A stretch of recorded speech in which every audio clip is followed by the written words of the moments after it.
Hello everyone, welcome back to another video. In this video, I will show you how actually you can create a database in PHP MySQL. I mean using Xampp. So here you can see we have Xampp installed in our PC.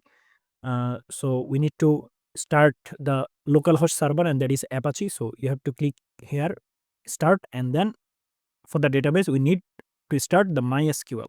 Here you can see. So we just have to start it.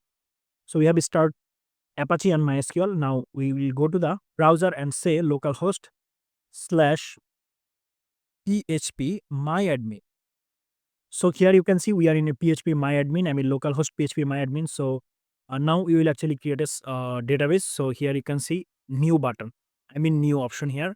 You just have to create, click on the new, and then you can see you have option. Now you can create database. So let's name it any name actually you want. So I will say test db.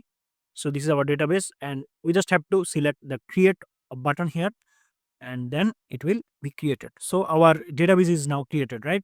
Test db. So now actually we can add table on it. Let's say want to add a table that is student, and we need 3 column or 2 column maybe. Let's say name and email, and we need unique something that is id, let's say. So we'll need we will create 3 column for it, and now we just have to click on create. So now I will say, let's say first one will be id, second one is name, and third one is email. So id is integer, okay. Name and email should be string, so varchar. And here we'll select size 40, let's say, and here also 40. And id, let's say I want to set id as unique, I mean primary key. So I have to say here of primary. And now just what you have to do, you just have to click on go. Now let's say you want to auto increment the id. So you can do this, just you have to select this auto increment id. So every time actually you add any user, the id will be automatically added, I mean automatically incremented, okay. So if you want nullable value, you can just check this 2 option here, but you cannot select the first one because first one is your primary key, so you cannot make it null, right? Okay, and it is also auto incremented, so you cannot make it null. So that's it. Now everything is done here, and now we just have to save it. That's it.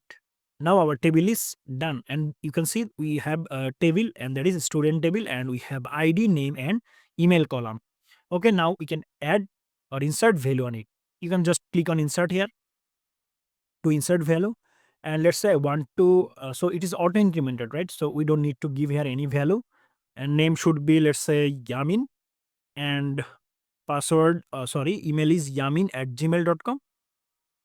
That's it. Now we will select go. So we have insert a value, right? Here you can see if I go to the student table, then you can see that we have one student here. So this is how actually you can create database and database table, and you can create your table or table column name, everything from the php file also. In our next video, we will show you how actually you can fetch data from this database. So thanks for watching. See you in the next video. Till then, goodbye.